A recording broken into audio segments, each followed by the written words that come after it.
Hello, I just want to jump in here and try to help you figure out how to use assonance, consonance, and alliteration in your writing because a lot of you are struggling right now, and so I'm thinking that this might be helpful for you.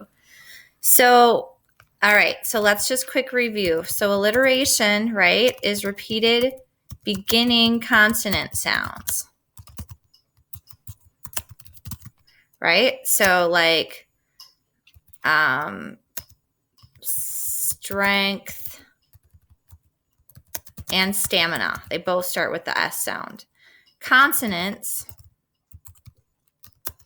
would be repeated consonant sounds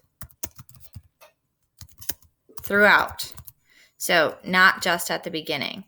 And then assonance would be repeated vowel sounds, guys, repeated throughout. All right. So one of the things I'm still seeing is that you are not listening for the sounds. You're just looking for E's or looking for O's. So, or you're highlighting INGs, and that's kind of cheating. Like the I sound might work for assonance, but the ing sound is an assonance. So anyway, I'm going to help you out a little bit. So if I'm trying to use these in a piece of writing, let's say I'm doing some descriptive prose right now. I might start kind of thinking that I want to use some S sounds and I'm going to describe a lake, okay? Or maybe that might be hard for me to try to do. So maybe I'll just know I'm going to describe the lake up north and I'm going to just see what sounds I start using. So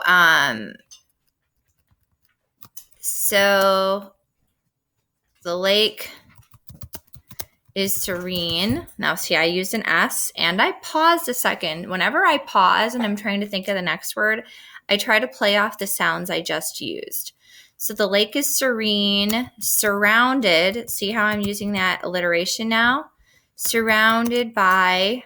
So I also, if you look right here, serene, right? I used a long E, and ow, I used an ow, and by, I used that long I sound.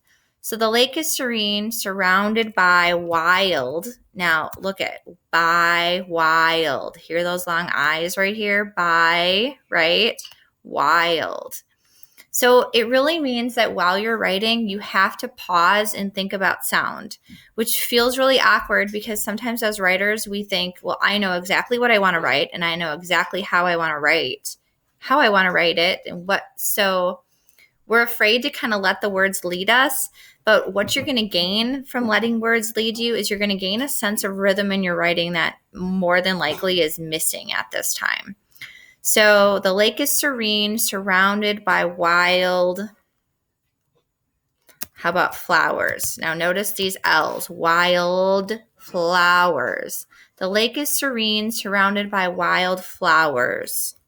Okay. Trees. Now I'll play off this long E. The lake is serene, surrounded by wildflowers. Trees weave in the wind. See, I'm trees weave. Then I'm going to do weave and wind. The lake is serene, surrounded by wildflowers. Trees weave in the wind. And the sun. Now, right? Sun. Or I'm going to play on the S or the N. So the lake is serene, surrounded by wildflowers. Trees weave in the wind. And the sun.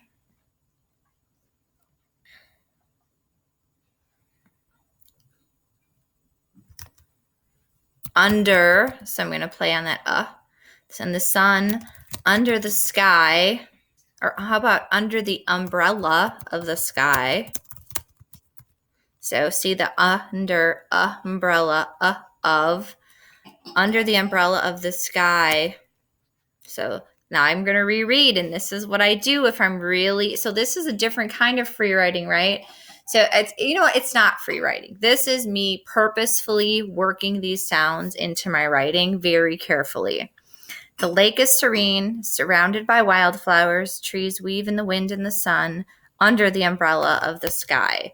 So every single word here I have carefully chosen because it uses an image. It's showing the reader, which is extremely important in writing, and because it's playing with sound.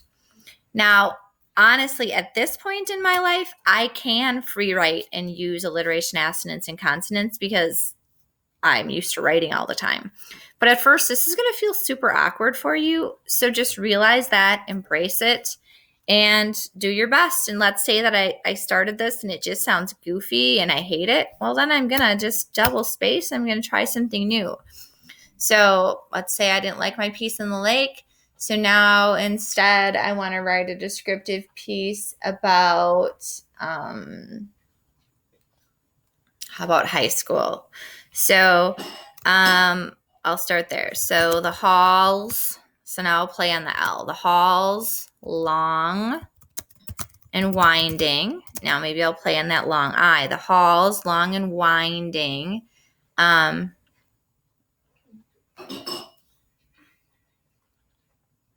halls, long and winding.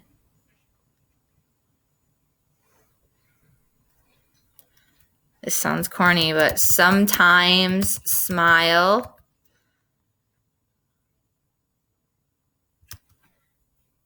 So like I'm playing on those long I's. The halls, long and winding, sometimes smile. When the sun is bright enough. So I'm just playing on those long I's. Okay, so all long I's. However,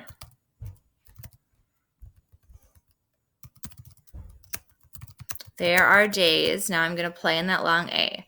However, there are days when the faded, see that long A, when the faded paint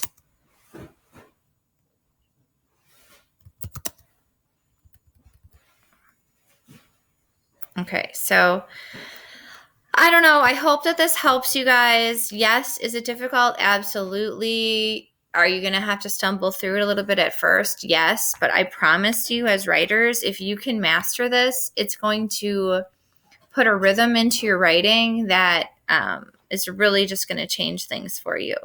So if you still have questions, reach out to me, but I'm hoping that this helps you out a little bit.